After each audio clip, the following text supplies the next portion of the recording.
పద్మాసనే పద్మకరే సర్వలోకైకపూజితే నారాయణప్రియేదే సుప్రీతా భవ సర్వదా. ఓం శ్రీ వరలక్ష్మీ దేవతాయై నమః. కైలాసంలో ఒకనాడు పార్వతీదేవి మహాదేవుడికి నమస్కరించి, స్వామి, లోకంలో స్త్రీలంతా ఏ వ్రతాన్ని చేస్తే సర్వ సౌభాగ్యాలు పుత్ర పౌత్రాదులు కలిగి సుఖంగా ఉంటారో అటువంటి వ్రతాన్ని తెలియచేయండి అని అడిగింది.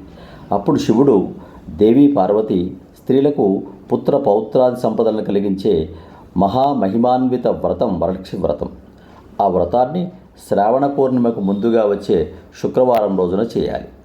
ఆ వ్రతాన్ని మొదటిసారిగా ఆచరించిన సౌభాగ్యవతి చారుమతి. ఆమె గురించి చెబుతాను, శ్రద్ధగా విను అంటూ ఆమెకు కథను శివుడు చెప్పసాగాడు. పూర్వం మగధదేశంలో కుండిన పట్టణంలో చారుమతి అనే భక్తురాలు ఉండేది. ఆమె ప్రతిరోజు సూర్యోదయానికి ముందుగానే మేల్కొని ఇంటి పనులు చక్కబెట్టుకునేది. భర్తను దైవంగా భావించేది. అత్తమామలను ఆదరాభిమానాలతో సేవించేది. అందరితో మితంగా ప్రియంగా మాట్లాడేది. ఆమె సత్ప్రవర్తనకు శ్రీ మహాలక్ష్మికి ఆమెపై అనుగ్రహం కలిగింది. ఒక రోజున స్వప్నంలో సాక్షాత్కరించి, ఓ చారుమతి, నేను వరలక్ష్మీదేవిని. నీ భక్తికి మెచ్చాను, ప్రసన్నురాలనయ్యాను. శ్రావణ మాసం పూర్ణిమకు ముందుగా వచ్చే శుక్రవారం రోజున నన్ను పూజించు, నీకు సకల అభిష్టాలు నెరవేరుతాయని అనుగ్రహించింది. చారుమతి స్వప్నంలోనే వరలక్ష్మీదేవికి అనేక నమస్కారాలు చేసి పూజించింది. ఓ జగజ్జనని, నేను జన్మాంతరాల్లో చేసిన పుణ్యఫలం కారణంగా నీ దర్శన భాగ్యం లభించింది. నా జన్మ ధన్యమైంది అంటూ స్తుతించింది, నమస్కరించింది, వేడుకొంది. మరుక్షణమే నిద్ర నుంచి మేల్కొంది. తనకు కలిగిన స్వప్న దర్శనాన్ని భర్తకు, అత్తామామలకు, చుట్టుపక్కల వారికి తెలియజేసింది. వారంతా చాలా సంతోషించారు. అమ్మవారు చెప్పినట్లుగా వ్రతాన్ని ఆచరించమని ప్రోత్సహించారు. అలా ఎదురు చూస్తున్న శ్రావణ మాసం రానే వచ్చింది. సరిగ్గా పూర్ణిమకు ముందు నాటి శుక్రవారం రోజున వరలక్ష్మి వ్రతం చేయడానికి చారుమతి పూనుకుంది. ఆమెతో పాటు మిగతా ముత్తైదువులంతా తెల్లవారక ముందే నిద్రమేలుకొని స్నానాధికారు పూర్తి చేసుకొని శుభ్రమైన వస్త్రాలు ధరించారు. పూజా ప్రదేశాన్ని గోమయంతో అలికి మంటపాన్ని ఏర్పాటు చేశారు.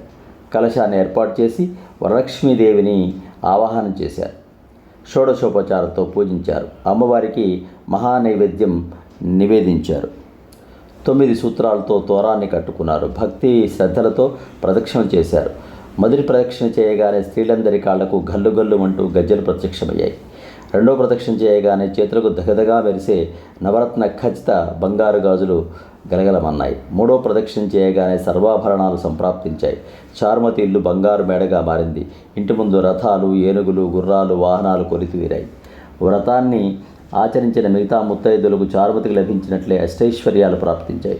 చారుమతితో పాటు ముత్తైదువులందరూ బ్రాహ్మణులను పూజించి దక్షిణలిచ్చి తాంబూలాతో సత్కరించారు. ఒకరికొకరు వాయన తాంబూలాలు ఇచ్చిపుచ్చుకున్నారు. బంధుమిత్రులతో కలిసి అమ్మవారికి నివేదించిన పంచభక్ష పరమాన్నాలతో భోజనం చేశారు. ముత్తైదువులందరూ అమ్మవారి వరప్రసాదితమైన రథాలపై వారి ఇళ్లకు తిరుగు ప్రయాణమయ్యారు. ఇదంతా చారుమతి భాగ్యమే. చారుమతికి వరలక్ష్మీదేవి స్వప్న దర్శన ఫలితమే మనకు ఈ అదృష్టాన్ని తెచ్చిపెట్టింది. ఆమె కారణంగా ఇంతటి అష్టైశ్వర్యాలు ప్రాప్తించాయంటూ చారుమతిని ఎంతగానో పొగిడారు. నాటి నుంచి చారుమతితో పాటు మగధ రాజ్యంలో ముత్తైదులందరూ ప్రతి ఏటా వరలక్ష్మీ వ్రతాన్ని తప్పక ఆచరించేవారు. పుత్రపౌత్రాది వృద్ధి కలిగి ధనకరక వస్తువాహనాలు సుఖజీవితాన్ని గడిపారు. చారుమతి కథను తర్వాత శివుడు, ఓ దేవి, ఉత్తమమైన వ్రతాన్ని అందరూ చేయవచ్చు. వ్రతాన్ని భక్తి శ్రద్ధలతో చేసిన వారికి సకల సౌభాగ్యాలు సిద్ధిస్తాయి, సుఖంగా ఉండగలరు. ఈ కథను వినేవారికి, చదివేవారికి వరలక్ష్మి కటాక్షం కలిగి సకల కార్యాలు సిద్ధిస్తాయని మహాదేవుడు పార్వతికి ఈ కథను వివరించాడు. నమస్తే లోకజననీ, నమస్తే విష్ణువల్లభే, పాహిమాం భక్తవరదే, వరలక్ష్మి నమోస్తుతే. ఇలాంటి మంచి విషయాలు ప్రతి పండుగ సందర్భంగా మీకు అందించాలంటే ఆచార్య శ్రీ సూక్తి ఛానల్ను సబ్స్క్రైబ్ చేసుకోండి. శుభం భూయాత్.